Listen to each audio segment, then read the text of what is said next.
Oke, halo, selamat datang di Radio Kata On Serangga Saus Channel beraku Ardiansa. Dan kita sudah memasuki hari keempat untuk sahur dan juga hari puasa di bulan Ramadan tahun 2023. Oke, kita hari ini mau ngobrolin apa ya? Tapi sebelum itu biasa kita nanti akan cek untuk beberapa berita berita pada hari ini. Ada apa aja nanti hari ini di Indonesia, kemudian berita dari daerah Kabupaten Batang dan juga daerah Pekalongan sebagai home base dari Serangkai Satu Channel. Dan tak lupa aku ingetin, jangan lupa like, komen, dan juga subscribe di channel apapun kontennya dari Serangkai Satu Channel gitu. Mau di short kah, mau di podcast, mau di cerita kita, ataupun mau di radio kata. Oh, buat kalian yang mau komennya dibacakan, mau kirim-kirim salam atau apapun, kalian bisa tulis di kolom komentar di video ini. Nantinya akan aku bacakan di radio kata di hari berikutnya atau di video berikutnya. Jadi silahkan kalau mau tulis-tulis pesan atau apapun yang ingin diungkapkan, kalian bisa tulis di kolom komentar. Tentunya harus yang sopan ya, karena kita di sini masih di bulan suci Ramadan. Sebenarnya bukan bulan suci Ramadan pun kita harus tetap sopan kayak gitu.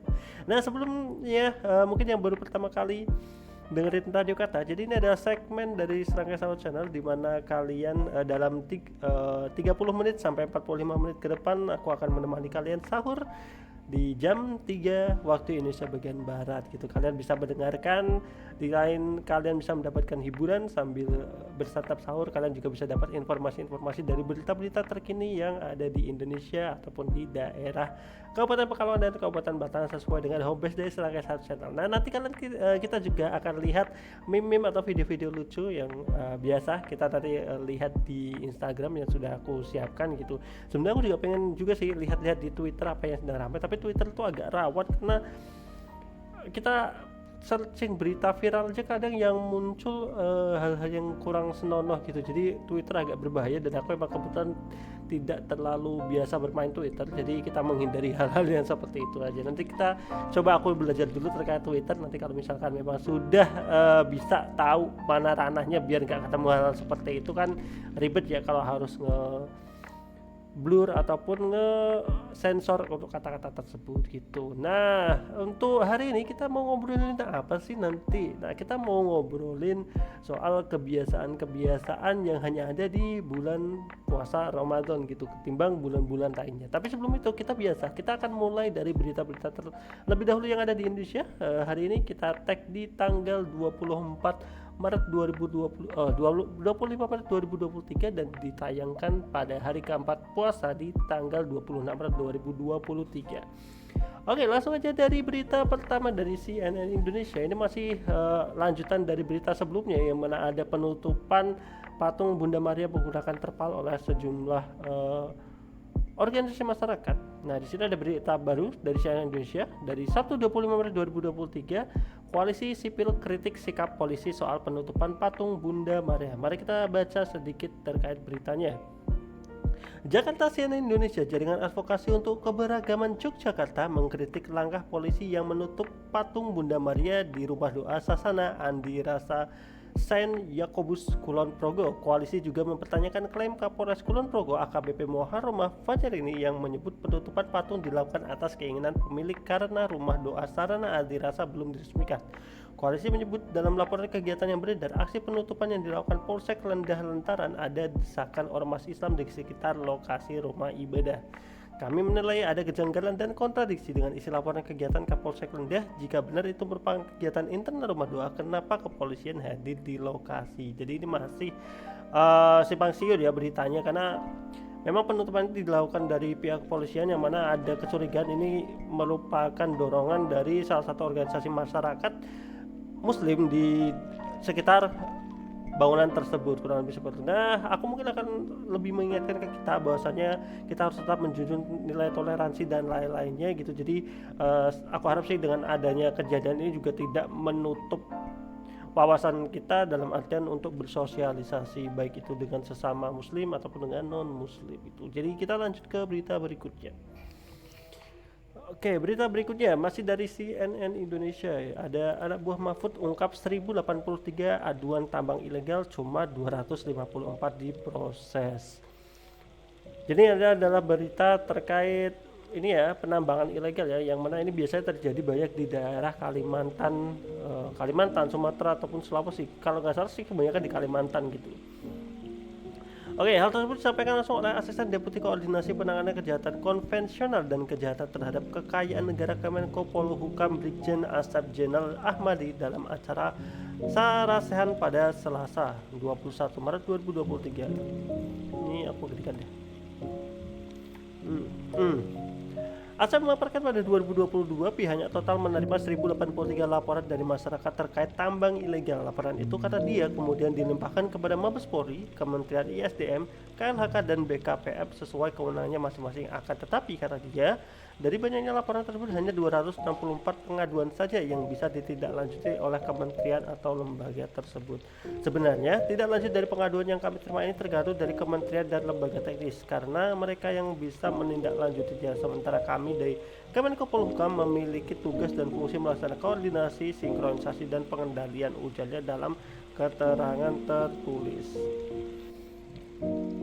Jadi ya semoga kasus-kasus tambang ilegal ini bisa selesai gitu, karena ini kan juga pastinya meresahkan dari sisi penduduk atau masyarakat sana, karena kan yang namanya pertambangan itu kan ada dampak-dampak pencemaran lingkungan ataupun dampak-dampak lain yang mana itu merugikan kepada masyarakat ataupun lingkungan di sekitar tambang tersebut itu. Semoga ya Indonesia benar-benar bisa memproses hal tersebut, karena sudah nggak bisa dipungkirin yang namanya proses-proses ada penambangan seperti ini itu pasti bisa dikategorikan selalu ada kasus korupsi ataupun penyuapan kepada pemerintah setempatnya itu, walaupun tidak mengeneralisir tapi memang fakta di lapangannya berbicara seperti itu. Oke, kita lanjutkan ke berita selanjutnya.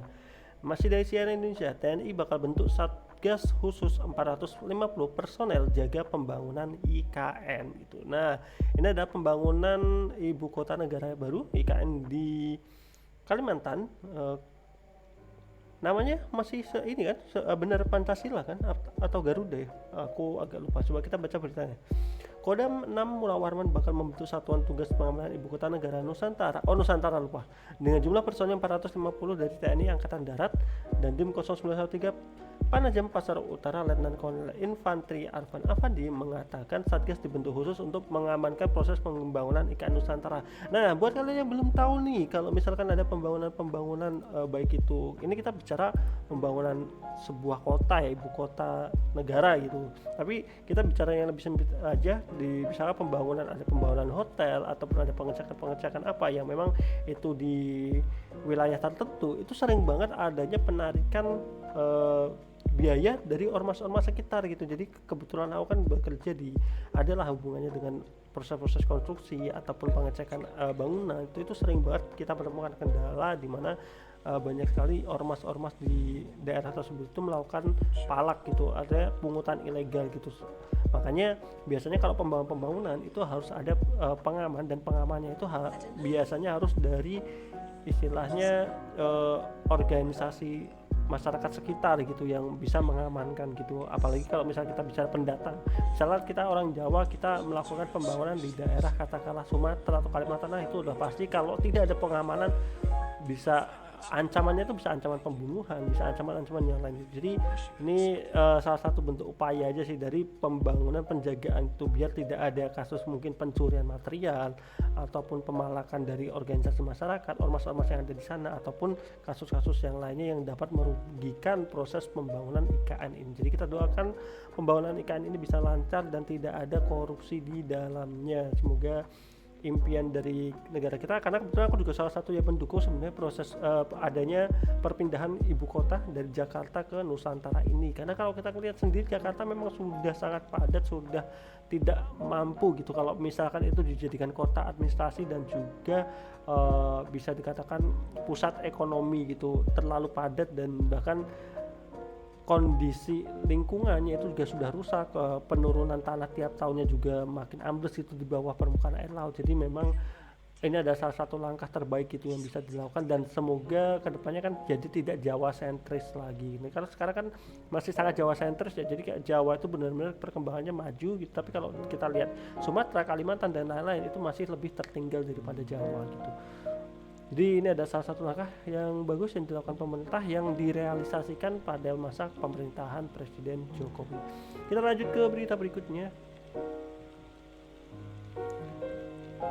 Nah ini aku kurang tahu nih, kita coba baca beritanya tentang apa ya. Jadi CNN Indonesia, Bapak Mahfud MD merespon rencana Maki laporkan PPATK dan dirinya ke polisi. Kita baca sedikit. Masyarakat Anti Korupsi Indonesia atau Maki berencana melaporkan Pusat Pelaporan dari Analisis Transaksi Keuangan PPATK serta Menko Polhukam Mahfud MD ke Baris-Krim Polri. Mahfud sendiri mengatakan pihaknya tak mempersoalkan laporan itu. Koordinator Maki, Boyamin Saiman, menjelaskan laporan tersebut untuk menguji pernyataan anggota Komisi 3 DPR Arteria Dahlan yang menilai PPATK melakukan tindak pidana karena telah membocorkan soal transaksi mencurigakan. Menindaklanjuti statement DPR yang mengatakan ada pidana dari proses yang disampaikan PPATK dalam rapat Komisi 3 kemarin, maka Maki minggu depan akan membuat aduan atau laporan kepada kepolisian, ujarnya dalam keterangan video yang dibagikan. Mudah-mudahan Selasa depan saya sudah bisa ke Baris-Krim melaporkan dugaan membuka rahasia dengan laporan terlapor PPATK dan juga rencana terlapor Pak Mahfud MD.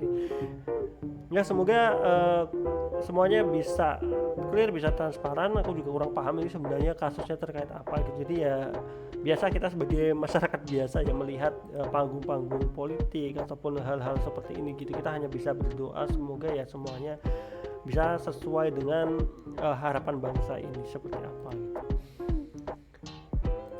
Oke, kita lanjut. Nah ini ada berita musibah di Bandung, yaitu 3 orang tertimpa baliho raksasa yang roboh gitu. Jadi kita baca terlebih dahulu. Jakarta, CNN Indonesia, 3 orang tertimpa baliho raksasa di Simpang Samad Jalan Soekarno-Hatta, Kota Bandung, Jawa Barat pada hari Sabtu 25 Maret 2023. Kasat Lantas Polrestabes Bandung Kompol Eko Iskandar mengatakan baliho raksasa itu jatuh saat hujan deras sekitar pukul 13.00 waktu Indonesia bagian barat. Ini menimpa 2 sepeda motor dan 1 kendaraan roda 4, kata Eko. 3 korban yang tertimpa baliho raksasa itu kini sudah dilarikan ke rumah sakit. Salah satu di antara mereka mengalami patah tulang. Eko mengatakan saat baliho jatuh, lalu lintas tergolong lancar sehingga hanya 3 kendaraan yang tertimpa. Karena ini juga bulan puasa, terpantau tidak seramai hari biasa. Namun tadi ada kebetulan kendaraan melintas saat papan baliho itu roboh. Ya, jadi kita doakan semoga korban ya cepat sembuh dan juga kedepannya tidak terjadi seperti ini lagi. Dalam artian baliho-baliho di jalan itu lebih bisa diperhatikan secara faktor usia dan juga keamanannya pada saat terjadi hujan segala macam, itu tidak mengakibatkan roboh dan juga membahayakan bagi pengguna jalan ataupun orang-orang di sekitarnya. Oke, kita lanjutkan. Nah, ini agak menarik ini berita tadi aku. Penyelundupan gagak hitam untuk ritual digagalkan di Tanjung Perak. Ada ayam cemani, ada gagak hitam, ada hal lain yang memang sering banget ya kalau kita dengar cerita-cerita mistis atau apa, itu memang sering banget digunakan untuk ritual-ritual katakanlah ilmu hitam atau ritual tertentu gitu. Dan ini ada penyelundupan sehingga ini digagalkan di Tanjung Perak gitu. Karena sebenarnya kalau secara resmi mau itu buat ritual apapun kayaknya sih nggak akan nggak akan di istilahnya digagak disita atau apapun. Tapi kan ini karena penyelundupan berarti di situ ada administrasi yang dilanggar itu. Kepolisian Polres Pelabuhan Tanjung Perak Surabaya Jawa Timur menggagalkan penyelundupan 51 ekor gagak hitam yang bakal digunakan untuk ritual mistik. Kasat Reskrim Polres Pelabuhan Tanjung Perak AKP Rizky Wijaksono mengatakan penyelundupan ini terbongkar ketika pelaku Supriyadi transit di Pelabuhan Tanjung Perak Surabaya dari Makassar. Gagak hitam itu akan dikirim ke Solo, Jawa Tengah, namun karena tak dilengkapi dokumen resmi akhirnya diamankan. Nah, benar kan seperti apa yang saya sampaikan, bahwasanya memang penggagalan istilahnya pendatangan dari gagak hitam ini ya karena ada administrasi yang nggak dilengkapi sehingga itu disebut ilegal dan digagalkan, artinya disita atau seperti apa nanti tindak lanjut dari petugas di daerah tersebut itu. Menarik ya, ada penyelundupan yang akhirnya ketahuan kalau gagak hitam ini akan digunakan sebagai ritual mistis gitu di daerah Solo tadi dikirimnya ya. Oke, kita lanjut ke berita berikutnya. Ada KPK minta bea cukai tak bungkam PNS milenial usai surat terbuka viral. Nah ini soal apa nih coba? Ini kan kemarin lagi ramai banget ya berkaitan dengan bea cukai ini gitu. Jadi banyak sekali ada tokoh-tokoh masyarakat ataupun tokoh politik ataupun komedian yang bahkan juga salah satunya itu developer game juga yang speak up terkait permasalahan bea cukai atau imigrasi di Indonesia sendiri itu, yang mana sering memanfaatkan kewenangan ataupun power mereka di kantor-kantor imigrasi gitu untuk yang istilahnya menarik uang pajak ataupun hal-hal yang memang tidak sesuai dengan koridornya gitu, atau mungkin pelanggaran-pelanggaran tertentu gitu, atau mungkin karena sifat-sifat arogan dari para petugasnya. Ini kemarin ada dari Chris Anthony ya, dari salah satu developer game tanah air gitu, yang dulu sempat bermasalah juga dengan para petugas imigran atau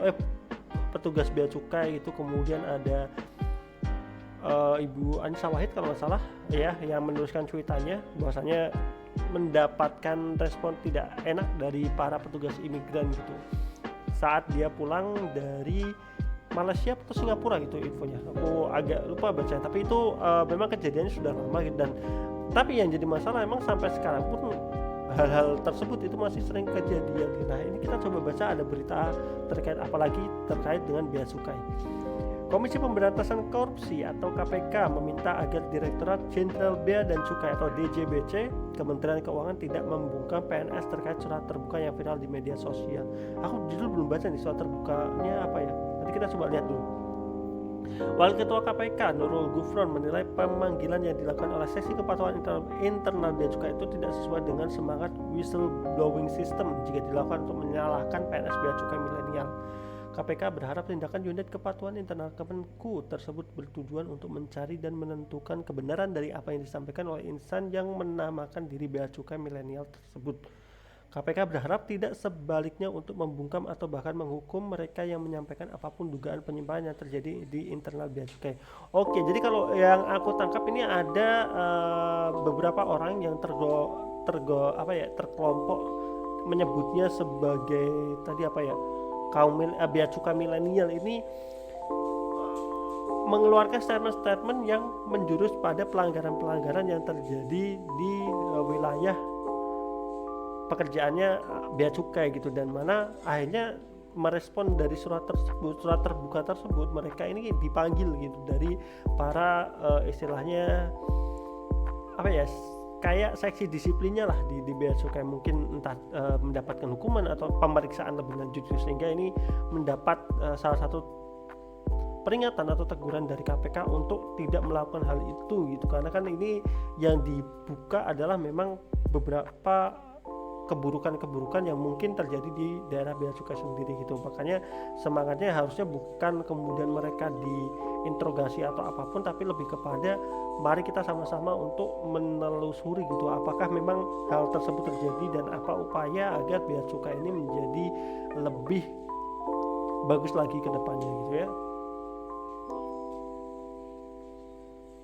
Tapi memang kalau bicaranya pemanggilan itu sebenarnya memang wajar-wajar aja sih ya namanya, tetapi kan lebih ke arahnya pada klarifikasi dan juga tadi yang aku bilang ya, semoga itu lebih dicek lagi kebenarannya dan lain-lain gitu. Yang kita takutkan kan sebenarnya itu lebih ke arahnya pembungkaman kepada orang-orang yang mengeluarkan statement ini gitu, agar mereka tidak lagi menyuarakan hal-hal yang sifatnya negatif dari bea cukai itu tersebut. Jadi kita harapannya ini lebih ke pendalaman aja, tapi aku tetap mendukung gitu adanya pembenahan di tubuh bea cukai ini. Oke, kemudian ada berita IPW duga gratifikasi Wamenkumham. Wakil Menteri Hukum dan HAM melibatkan saham istri Kabareskrim. Jakarta, Indonesia Police Watch atau IPW menduga gratifikasi yang dilakukan Wakil Menteri Hukum dan HAM Edi Hiaris turut melibatkan istri Kabareskrim Polri Komjen Agus Andrianto. IPW itu kayak istilahnya organisasi inilah yang mengamati terkait, kalau ini kan Police Watch ya, Indonesia Police Watch, jadi kayak polisnya Indonesia gitu secara organisasi masyarakat, tapi ya ini bukan sebuah organisasi resmi kalau tidak salah ya. resmi, tapi maksudku bukan memang pengelolaannya dari negara, kurang lebih seperti itu.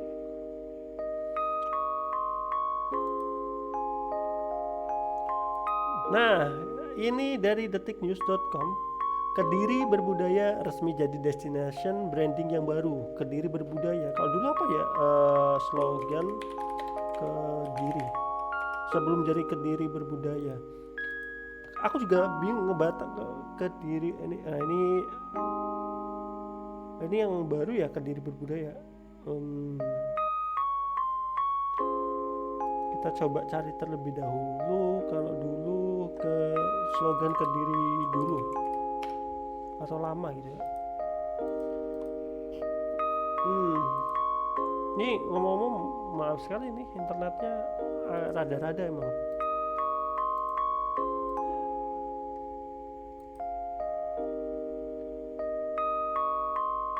Kota Kediri, kota industri dan perdagangan. Kediri lagi, logo pariwisata terbaru Kediri. Oke, Kediri lagi ya. Nah sih sebenarnya kalau Kediri lagi. Nah ini bagus sih sebenarnya, Kediri berbudaya gitu. Kalau Kabupaten Batak apa ya? Masih Batang berkembang gak sih?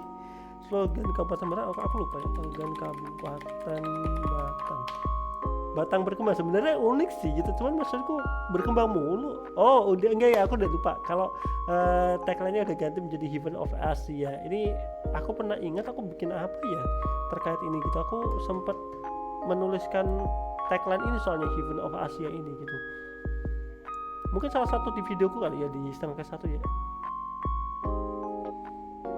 Ya, ini diingat-ingat ya buat kalian warga Kabupaten Batam. Jadi slogan sekarang untuk destinasi wisata itu ada Heaven of Asia atau surganya Asia gitu.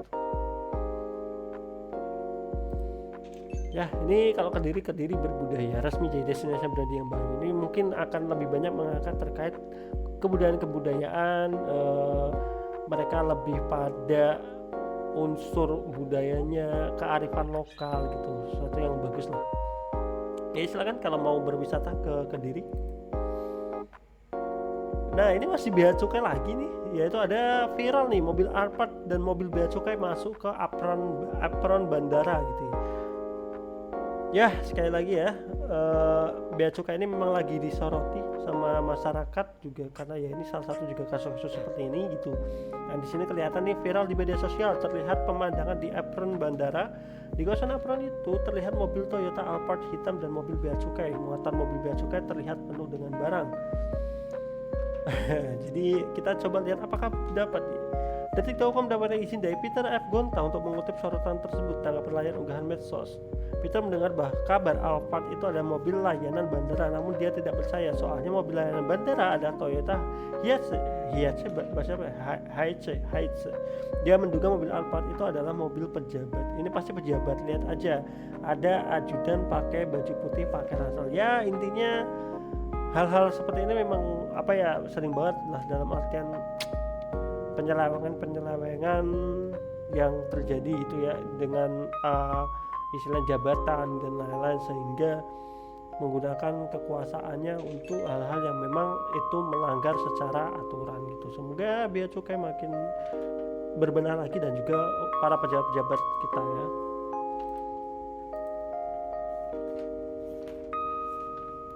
Nah ini ada sedikit berita dari Detik Travel, yaitu sang ayah ngamuk anaknya hampir digondol monyet saat liburan. Ini lebih kepada kalau kalian wisata di tempat-tempat yang ya sebenarnya dimanapun gitu, kalian harus tetap berhati-hati gitu, dan harus saling tetap menjaga keluarga dan lain-lain. Jangan sampai kejadian hal yang tidak diinginkan terjadi.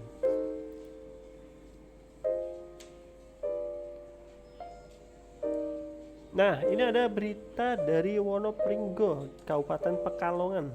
Ini ada berita dari Pekalongan dari 24 Maret 2023. 3 pelaku curat di gudang garmen Wonopringgo berhasil dibekuk Polres Pekalongan. Kalau curat itu apa ya? Pencurian curat. Bentar kita cari dulu. Tim gabungan Resmob Polres Pekalongan dan unit Reskrim Polsek Wonopringgo berhasil membekuk 3 pelaku curat yang terjadi di Desa Pegadaian Tengah, Kecamatan Wonopringgo, Kabupaten Pekalongan. Pelaku curat. Bentar, aku masih belum tahu nih surat itu apa ya. Pencurian, tapi sini dicuri sih ini sih. Dalam aksinya pelaku berhasil menggasak 19 rolls bahan jin dan 1 unit mesin kamput milik korban dengan total kerugian hingga 96 juta. Modus para pelaku masuk ke dalam gudang dengan menggunakan kunci yang dimiliki salah satu pelaku yang merupakan mantan karyawan. Oh, berarti ada orang dalam ya yang Ibda Suwarti menjelaskan kronologis kejadian berawal pada hari Senin di mana korban bersama dengan karyawannya dan juga 26 siswa SMK yang sedang magang di tempatnya mempersiapkan untuk pergi ke tempat wisata. Garmen saat itu ditinggalkan dalam keadaan terkunci. Sepulang dari wisata keesokan harinya, korban saat sampai di tempat kerja mendapati 19 roll jin sudah tidak ada pada tempatnya semula. Kemudian ia bersama karyawan lainnya melakukan pengecekan dan ternyata 1 unit mesin kamput juga hilang. Atas kejadian tersebut korban melapor ke Polsek Wonogiri. Dari hasil penyelidikan, petugas mendapatkan informasi orang-orang yang diduga pelaku, dan setelah mendapatkan informasi keberadaan para pelaku, petugas secara segera melakukan penangkapan di Kelurahan Pekajangan, Kecamatan Kedungwuni. Nah, aku masih penasaran surat ada. Bentar, belum ya? Ganti dulu. Ntar aku ganti wifi dulu.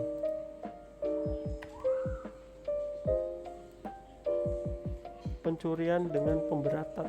Pencurian dengan pemberatan.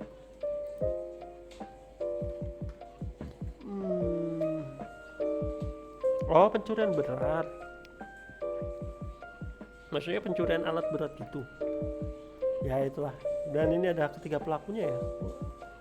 Jarang loh pelaku-pelaku pencurian gak disensor gini. Oke, ini ada berita yang ya lagi-lagi meresahkan ya buat kita semua gitu ya. Itu selama 2 tahun guru bela diri cabuli anak muridnya. Ini kalau nggak salah taekwondo. Jadi di Polresta Surakarta berhasil mengamankan seorang sobum atau guru di salah satu sanggar bela diri di kota Surakarta. Sobum tersebut diamankan pihak Polresta Surakarta dikarenakan telah melakukan pencabulan terhadap 3 anak muridnya yang masih di bawah umur dan berjenis kelamin laki-laki. Oke, terjadi kasus pencabulan di mana kronologinya Polresta Surakarta menerima laporan dari salah satu orang tua korban. Jadi ada laporan ya, ketahuannya. Dalam kejadian tersebut sementara ada 3 korban yang berhasil kita identifikasi dan mintai keterangan. Ketiga korban tersebut merupakan murid dari pelaku dan pelaku merupakan guru sebuah sanggar bela diri di mana korban berlatih. Pelaku melakukan perbuatan cabul tersebut dalam kurun waktu 2 tahun. Berarti udah lama ya, 2 tahun dan baru kebongkar ya. Jadi buat adik-adik semuanya yang misalkan mengalami pada saat misalkan di sekolah atau di apapun hal-hal yang kalian kurang nyaman berkenan atau apapun ya, kalian bisa ceritakan kepada orang tua kalian itu, sehingga itu bisa diketahui apakah itu memang bentuk sebagai pelecehan ataupun hal-hal yang merugikan, sehingga laporan-laporan seperti ini bisa diarahkan kepada para pelaku-pelakunya itu. Nah, ini adalah respon dari wali kota ya, wali kota Solo ya, Gibran Rangkabuming. Nah, jadi langsung meminta untuk tempat latihan itu ditutup gitu. Kalau memang pelatihnya cuma 1 itu sih ya harusnya seperti ini gitu, jadi langsung ditutup aja gitu. Tapi kalau misalnya pelatihnya banyak mungkin bisa diobrolkan terlebih dahulu. Tapi ya ini salah satu langkah yang tegas lah dari pemerintah terkait adanya kasus tersebut. Nah, ini sedikit hiburan dari 5 spot wisata di tengah kota Pekalongan. Ini untuk ngabuburit ya. Aku aja gak tahu nih di mana aja, karena aku sebenarnya jarang banget ngabuburit di daerah Pekalongan. Mungkin dalam waktu dekat itu kalau misalnya ada waktu aku mau bikin video-video daerah-daerah untuk ngabuburit. Yang pertama di Kampung Batik Kauman. Kampung Batik Kauman berada di Kecamatan Pekalongan Timur. Tempat ini menjadi favorit karena merupakan pusat perdagangan batik Pekalongan. Jadi kalian yang suka batik tradisional, batik tulis dan lain-lain, kalian bisa ke Kampung Batik Kauman. Di situ kalian bisa belajar juga, bisa melihat prosesnya dan juga bisa menghabiskan waktu sambil menunggu buka puasa. Kemudian ada alun-alun Kota Pekalongan. Ini kalau kalian tahu Hypermart ya, yaitu sekarang tuh depannya alun-alunnya itu sudah, kalau nggak salah kemarin itu diperbaiki dan karena kan sebelumnya itu jadi trotoarnya alun-alunnya itu kan istilahnya kayak jadi tempat buat jualan dan lain-lain. Kayaknya sekarang akan dibebaskan ya. Kemarin terakhir kesana tuh soal ditutup dan sepertinya dibuat kayak taman lagi, jadi kayaknya itu akan dikembalikan arahnya kepada fungsinya sebagai ruang terbuka hijau gitu. Masjid Agung Kota Pekalongan tentunya posisinya tepat di depannya ya, jadi kalian bisa ya sambil ngabuburit. Di situ ada hypermart juga, ada beberapa mall di situ, kemudian ada tempat makan dan lain-lain, ada alun-alun juga, ada masjid. Itu salah satu tempat yang istilahnya inilah strategis gitu kalau untuk menghabiskan waktu menunggu berbuka puasa. Kemudian ada Museum Batik Pekalongan. Aku dulu pernah ke Museum Batik Pekalongan tapi bukan untuk melihat pameran batiknya. Waktu itu kebetulan lagi ada konser kalau nggak salah, dan tuh lokasinya di Museum Batik. Tapi ini juga ada salah satu tempat yang cocok, jam operasional jam 8 sampai dengan jam 3. Dan yang kelima ada Pantai Pasir Kencana. Wah, aku udah lama banget nggak di sini, dan sepertinya kalau lihat dari fotonya sudah direlokasi dan istilahnya sudah diperbagus ya untuk tempat bisa menikmatinya gitu. Walaupun memang kondisi pasirnya emang nggak bagus-bagus banget gitu, tapi kalau melihat dari fotonya ini kayaknya udah jauh lebih bagus lah daripada yang dulu. Kemudian di kanal berita Batang nih dari pemerintah Kabupaten Batang ini, kalau aku lihat yang terbaru cuman ada satu updatean berita baru, yaitu di Masjid Nurul Huda siapkan ratusan takjil gratis. Jadi kalau kalian yang berada di area sekitar Masjid Nurul Huda nih, kalian bisa ya ngabuburit di sana, mungkin ngaji, dan juga nanti ada bubur gratis, buka bersama gratis gitu. Nanti sekaligus kalian bisa sholat maghrib berjamaah dan lain-lain. Jadi mungkin itu berita-berita pada kali ini di tanggal 25 Maret 2023. Kita akan lanjutkan ke biasa hiburan ya. Kita lihat-lihat ada video lucu apa lagi nih, atau ada berita-berita viral apa lagi nih. Semoga netizen iseng aja lah. Kita langsung aja. Ntar audio ini aja aku matikan.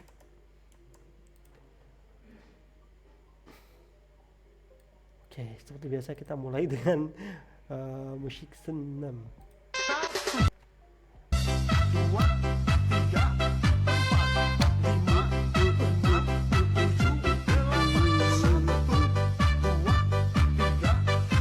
Puasa tidak menyurutkan untuk kita bisa berolahraga, jadi tetap kalian sediakan waktu untuk berolahraga, mau itu sepedaan, senam, dan kaki, yang ringan-ringan aja gitu biar kalian gak kecapean juga.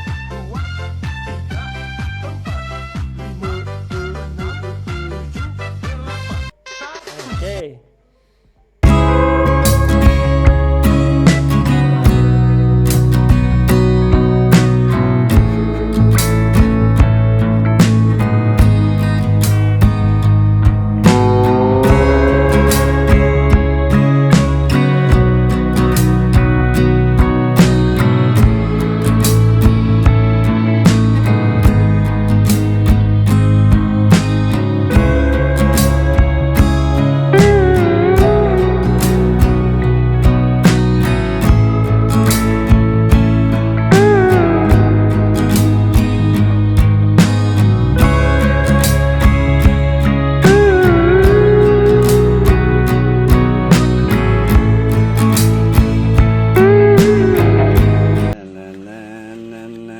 Apa nih? Jam 3 pagi.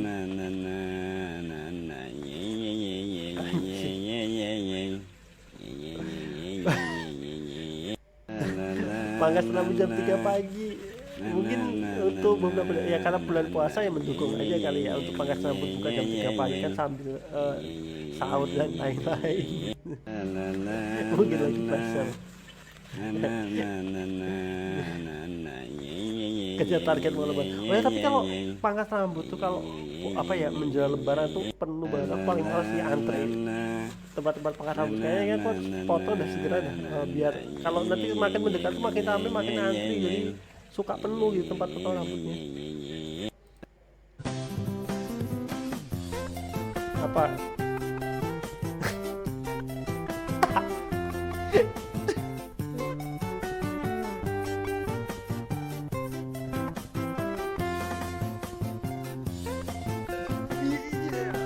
Benar lah. Lagi bisa-bisanya ya ada di tengah jalan loh, ini di tengah pertigaan gitu loh. Jalan berlubang. hati-hati ya. Tapi ini juga masyarakat sekitarnya juga harus lebih ini sih, ya ditutup atau apa gitu. Apalagi kondisi begini ini membahayakan tentunya.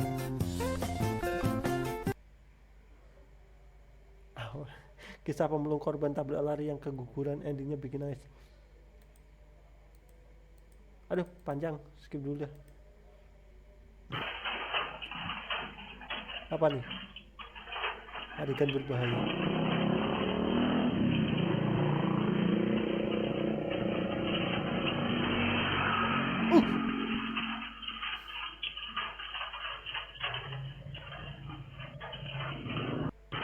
Anjir, kaget tuh. Itu harus banget tuh. Nah, ya, hati-hati ya, nama persimpangan nggak boleh ngebut. Harus banget.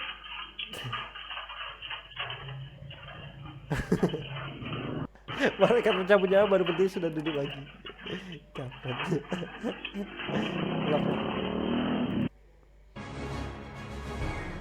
Ini kayaknya aku udah pernah nonton.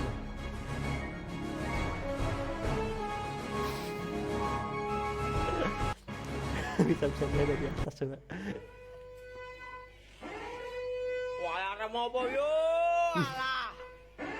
Jam 5 ora mati-mati, sampai jam 7 yo. Aku udah punya temen sih di kosannya, alarmnya disambungin sama apa namanya, sama speaker, dan itu kenceng banget. Itu kos-kosan loh, sampingnya otomatis pada denger. Jadi kalian harus perhatikan ya kayak gitu. Wah, arep apa yo? Aduh. Puasa Ramadan 2023. Oke, kita kurang lebih masih ada sekitar berapa nih? 9 menit ya. Kita ngobrol sedikit nih di puasa Ramadan 2023 ini, apa yang berbeda gitu dari hari-hari biasanya yang dimana bukan hari Ramadan ya. Kalau ngobrolin hari puasa ya, yang pasti yang pertama biasanya kalau di pagi siang itu sepi gitu. Maksudnya kalau memang istilah hari libur pun ya lebih sepi sih, lebih banyak orang ngabisin waktunya di rumah daripada keluar gitu. Terus kayak gibah-gibah juga berkurang gitu, apalagi kalau bulan Ramadan kan kisahnya kita lagi gibah nih, misalnya kita mau gibah, kita mancing-mancing mau gibah, pasti ada teman kita yang bilang lagi puasa gitu. Jadi udah langsung adem gitu. Jadi itu juga kejadian kayak kemarin, aku kan kayak lagi ada sesuatu obrolan, terus aku pancing agak sedikit gibah gitu kan ya, tapi ini lebih ke bercandaan aja, terus dibalasnya bulan Ramadan nih, bulan puasa, oh iya ya udah nanti malam lagi ya gitu. Jadi itu sih pas hari-harinya itu biasanya kayak lebih sepi gitu, jalan-jalanan juga lebih sepi gitu. Kalau kalian yang suka sepedaan tuh enak banget tuh kalau pagi gitu, tapi kalau sore sih kayaknya susah ya kan, sore kan ramai banget orang berlalu lalang gitu. Sebenarnya siang juga enak sepi, tapi kan siang juga panas ya, kayak kita sepedaan siang-siang puasa malah bikin haus gitu. Jadi ya kurang enak lah gitu. Paling enak memang pagi sih kalau bulan puasa gitu. Gak tahu ya kalau kalian di sekitar kalian ada tradisi ini gak sih, kayak istilahnya apa namanya, jalan-jalan pagi habis sholat subuh gitu, nanti kayak rame-rame gitu, jalan kaki, jalan sehat gitu. Kalau di daerah sini kan ada kayak sawah gitu kan, nah biasanya ada jalannya itu. Nah biasanya orang tuh pagi-pagi pada sawah tuh pada jalan sehat gitu. Kalau dulu masih sering anak-anak pada bawa petasan, jadi kayak kita jalan sehat pagi-pagi, terus ada nanti anak-anak yang pada mainan petasan gitu-gitulah. Jadi kayak seru banget sih kalau kita bicara bulan puasa. Dan yang paling rame ya tentu aja pada saat mau menjelang buka puasanya ya, pas berburu takjil itu biasanya kan sore-sore tuh jalan rame. Jadi kalau misalkan orang pulang kerja kan, kalau puasa kalau biasa jam 5 mungkin bisa kadang lebih cepat, setengah 5 udah pulang, ataupun mungkin tetap masih jam 5 gitu. Nah itu kan pada cepet-cepet pulang gitu ke rumahnya, yang biasanya mungkin kalau di hari-hari biasanya pada main dulu atau apa gitu, tapi kalau bulan puasa ya rata-rata langsung pada pulang gitu. Atau mungkin adanya pasar-pasar takjil dadakan gitu, jadi bisa bikin macet jalan kadang. Tapi keseruannya itu justru itu gitu, yang dapat tiap sore ada suara ngaji dari masjid, dari musola terdekat segala macam. Jadi benar-benar kerasa gitu kalau ini tuh bulan Ramadan gitu. Apalagi kalau malam ya, aktivitasnya itu justru lebih kerasa pada saat malam hari, karena kan kalau pagi siangnya orang lebih banyak istilahnya tidak menghabiskan tenaga ya, tapi kalau malam kan habis sholat isya, sholat taraweh, nah nanti biasanya habis taraweh tuh pada ngumpul-ngumpul gitu. Kalau misalkan memang nggak ada kegiatan-kegiatan lain, pada ngumpul, pada ngobrol-ngobrol biasanya malamnya gitu. Jadi kalau kita ngobrolin bulan Ramadan sih yang paling dikangenin tentunya yang satu terkait pasar takjilnya kali ya. Sore-sorenya itu benar-benar bisa jadi wisata tersendiri, dan juga kayak kita bisa menikmati suasana-suasana yang berbeda daripada hari-hari biasanya gitu. Nah nggak tahu nih kalau kalian di tempat kalian gimana nih, mungkin banyak yang ini kali ya ngabuburit di taman-taman ataupun di pantai. Tadi kan di Pekalongan juga ada tuh pantai Pasir Kencana ya. Nah pantai Pasir Kencana itu sebagai tempat untuk ngabuburit. Kalau aku pribadi sih lebih seringnya ngabisin waktunya di rumah aja sih. Jadi kayak karena aku juga masih kerja gitu, jadi ya kerja itu kan sampai jam 5. Habis kerja itu biasanya kalau enggak scrolling HP ya main game di rumah gitu. Cuman kalau memang pas lagi ada temen buat keluar nyari ngabuburit atau apa sih, aku suka seneng-seneng aja gitu. Sebenarnya paling enak di taman sih, tapi ya aku sendiri belum nemuin taman di daerah Kabupaten Batang yang enak gitu buat dipakai ngabuburit. Mungkin alun-alun Batang kali ya, nanti coba deh aku kesana. Cuman ada satu sih tempat spot yang lumayan enak gitu untuk ngabuburit, dan ini sebagai tempat nongkrong anak-anak muda sekarang di daerah Kabupaten Batang Pekalongan itu di ini exit tolnya yang ke arah ini apa, Pasar Grosir Setono. Itu kan ada jalan yang ke arah tol atau exit tol gitu ya. Di situ kan jalan lumayan gede, sepi juga, dan kiri kanannya sawah. Nah di situ tuh sekarang banyak banget dipakai anak-anak remaja untuk nongkrong pada saat sore hari gitu. Aku biasanya kalau sepedaan suka lewat sana, ya udah sambil ngeliatin keramaian aja di situ. Dan banyak sekali di situ kayak Starling penjual kopi keliling gitu istilahnya, pada gelaran tikar di situ, di sekitar situ, di dekat area sawahnya. Dan itu kayaknya sebagai pemandangan, view-nya juga enak gitu untuk melihat jalan gede tapi sepi, terus masih banyak sawah, dan juga menunggu sunset waktu berbuka puasa gitu. Jadi mungkin itu kali ya yang menjadikan puasa menjadi sesuatu yang selalu kita nantikan gitu di bulan Ramadan tiap tahunnya gitu. Jadi gimana kalau kalian menjalani puasa sudah hari keempat, dan aku mengucapkan selamat sahur buat kalian yang sedang sahur untuk menjalankan aktivitas puasa di hari keempat ini. Semoga puasa di hari keempat itu tetap lancar sampai dengan hari raya Idul Fitri, dan kita bisa merayakan hari raya Idul Fitri bersama keluarga dan juga teman-teman semuanya. Jadi mungkin itu aja untuk Radio Kata On Serangkai Satu Channel pada Day Special Sahur Day keempat di Serangkai Sahur Channel. Jangan lupa like, komen, dan subscribe. Buat kalian yang pengen dibacain, kalian bisa tulis di kolom komentar, nanti aku bacain untuk di video berikutnya gitu, di hari kelima berarti gitu loh. Masih bareng aku Ardiansah, sampai ketemu di Radio Kata di video atau episode berikutnya. Bye bye.